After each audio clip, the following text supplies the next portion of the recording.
Have you ever paused to think what Jesus felt during his final days? What it meant for him to walk into Jerusalem knowing that it would lead to the cross?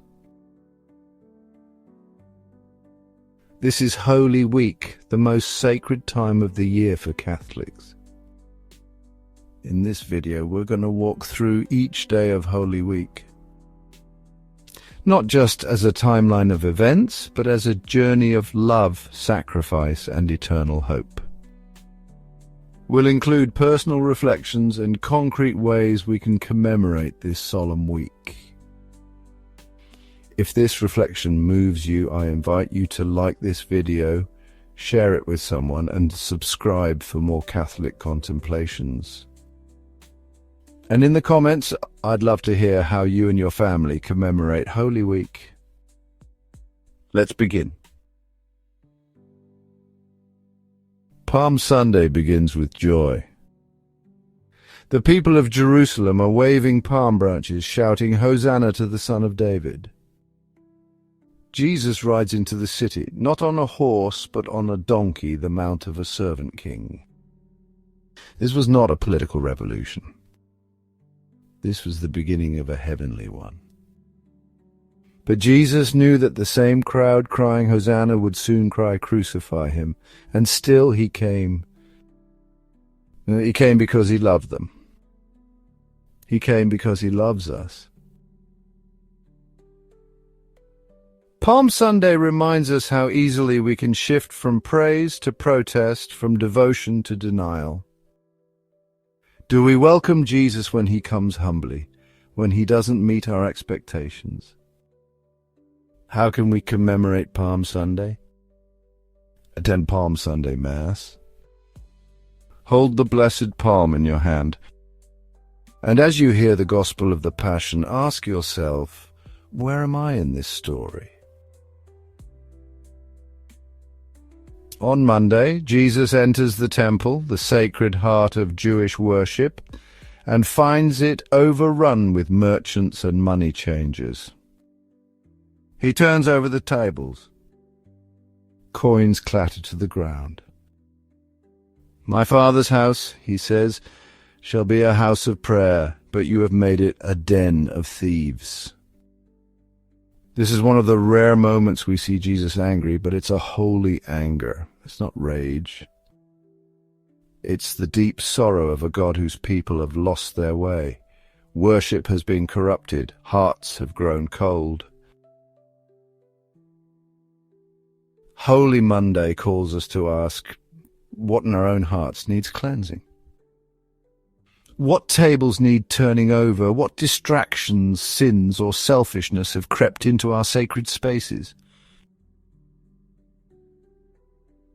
Here's how we can commemorate. Take time today to do a spiritual spring cleaning. Examine your conscience. Make a good confession this week and let Jesus cleanse your soul.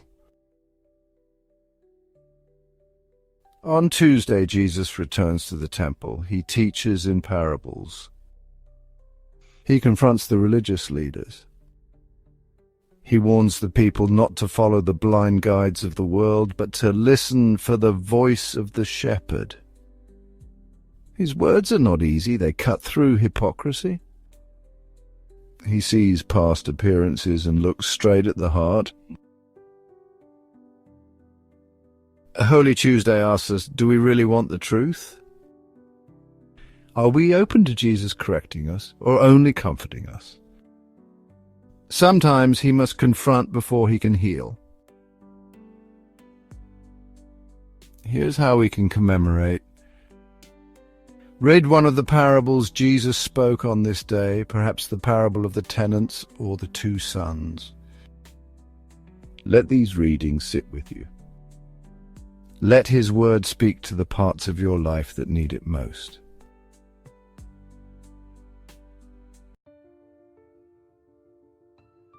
Wednesday is a quiet day on the surface, but behind closed doors, betrayal is brewing. Judas goes to the chief priest and says, "What will you give me if I hand him over?" 30 pieces of silver. The price of a slave, the price of betrayal. But Jesus doesn't stop Judas. He allows even this to unfold for our salvation. Spy Wednesday is haunting. It reminds us that betrayal doesn't always come with a sword. Sometimes it comes with a kiss. How have we betrayed Jesus? Through sin, through silence, through fear. Here's how we can commemorate. Make time for a silent prayer. Ask Jesus to show you where your loyalty has wavered. And ask for the grace to remain faithful. On Holy Thursday, the scene shifts. In the upper room, Jesus gathers with his disciples. He takes bread, blesses it, breaks it, and says, "This is my body." He takes the cup and says, "This is my blood," the first Eucharist, the first Mass. Then the Master kneels before his servants and washes their feet. A love that lowers itself. A God who kneels. Later, in the Garden of Gethsemane, he prays in agony, "Father, if it be possible, let this cup pass from me. Yet not my will, but yours be done." Holy Thursday reveals a love that serves, that feeds, that suffers. Are we willing to serve others with the same humility? Here's how we can commemorate. Attend the Mass of the Last Supper. Keep watch with him, just as he asked. Pray the luminous mysteries of the Rosary. Darkness covers the land. The Lamb of God is led to slaughter. He is mocked, beaten, crowned with thorns. He carries the cross through the streets of Jerusalem. He stumbles. He falls. And still, he walks. On Calvary, he's lifted high. Nails pierce his hands and feet. Blood and water flow. And with one final cry, "It is finished," he gives up his spirit.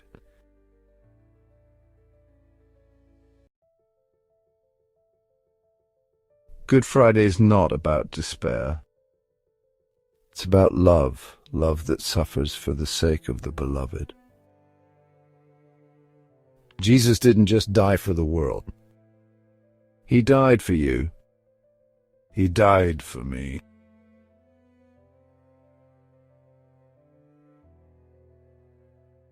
To commemorate, you can fast. Attend the Good Friday liturgy. Venerate the cross. Pray the sorrowful mysteries of the Rosary. And let your heart be pierced with his love. On Holy Saturday, the world is silent, the tomb is sealed. The disciples are scattered, afraid, hope seems lost. But beneath the silence, God is still working. Jesus descends to the dead to bring freedom to those who waited in hope. Holy Saturday teaches us to wait in the darkness, to believe that even when we can't see it, God is moving. Are we willing to wait with hope? Here's how to commemorate. Join in the Easter Vigil if you can. Light a candle. Pray for those waiting in darkness to see the light of Christ. And then the stone is rolled away. The tomb is empty. Angels announce he is not here, for he is risen. The resurrection is not just a moment, it is a person. Jesus is alive. And because he lives, death is not the end. Because he lives, we have hope. Easter isn't just a day. It's a reality we're invited to live every moment. He is risen, and he is calling you to rise with him. Here's how to commemorate. Rejoice. Celebrate. Go to Mass. Pray the glorious mysteries of the Rosary. Let the joy of the resurrection flood your heart. Holy Week is a journey, and it ends in glory. But we can't skip the cross to get to the resurrection. We walk with him day by day, step by step. And when we do, we find new life. If this reflection blessed you, please like the video, share it with someone who needs encouragement, and subscribe to this channel. And in the comments, let me know, how do you commemorate Holy Week? Do you have a special tradition, prayer, or moment that draws you closer to Christ? Until next time, keep your heart set on heaven. May God bless you and Our Lady keep you.